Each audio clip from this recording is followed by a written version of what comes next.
আমার মনে হয় বাঙালি জীবনের সবথেকে বড় সাপ হচ্ছে খাওয়া। সাপও বটে খাওয়া এবং বড় বটে খাওয়া, দুটোই আর কি। হ্যাঁ, মানে বাঙালি না খেলেও হয় না, আবার অ্যাট দ্য সেম টাইম বাঙালি খেয়েই মরলো, দুটোই বলা যেতে পারে আর কি। কাজে আমরা সেই সেই সাপ নাকি বর জানি না, সেটার মেলায় আজকে এসেছি, সেই খাবারের মেলায়। আমরা বাস্তুসাপ টিম, আবির, কৌশিকদা, আমি।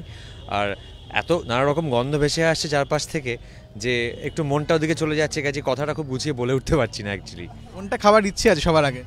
আসলে এই একটা সমস্যা হচ্ছে বিয়েবাড়ি কিংবা এই জাতীয় যে কোনো খাবার উৎসবে সবথেকে স্ট্রংলি যে গন্ধটা নাকে গিয়ে পৌঁছয় সবার আগে, সেটা হচ্ছে ফিশ ফ্রাই।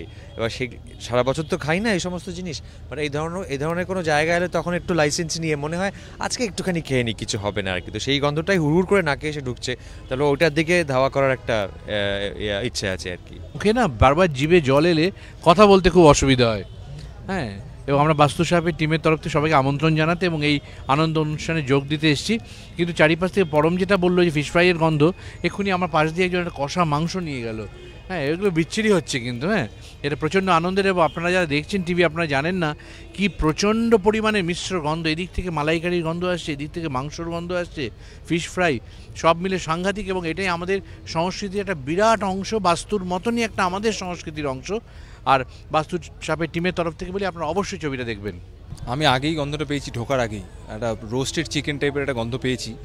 আর এই সব জায়গায় এলে, যদিও ধন্যবাদ এবিপি আনন্দকে, যেরকম জায়গায় আমাদের পুরো টিম বাস্তুসাপকে ইনভাইট করা হয়েছে, বাট কষ্ট হয় খুব, কারণ অনেক কষ্ট করে এটা একটু কমিয়েছি, আবার এখানে এসে একটা লোভের সামনে পড়ে যাই। আর আমার একটা অদ্ভুত ফ্ল্যাশব্যাক আসছে, কারণ আমাদের বাস্তুসাপের শুটিংয়ে আমাদের খাওয়ার ব্যাপারে, যেহেতু আমাদের ক্যাপ্টেন ছিলেন কৌশিকদা, খাওয়ার ব্যাপারে আমরা খুব পার্টিকুলার ছিলাম। মানে কোন দিন কী খাওয়া হবে, কী না খাওয়া হবে, সেই ব্যাপারে একদম স্ট্রিক্ট সিলেবাস ফলো করতাম আমরা। তো পাশাপাশি কন্ট্রোলটাও কি হাতে ছিল পরিচালকের? কন্ট্রোলটার দায়িত্বে ছিল পরম, জোর করে দৌড়াতে নিয়ে যেত আমাকে, আর সিলেবাসের দায়িত্ব ছিল কৌশিকদা। কাজেই আজকে আমার সুবিধা যে খাইবার পাশে এসে কোন পাস আমি তুলবো সেটার জন্য কৌশিকদার উপরই নির্ভর করে আছি। সো ইটস লাইক মানে বাস্তুসাপের শুটিংয়ের দিনগুলি আবার ফেরত আসছে মনে হচ্ছে আমার।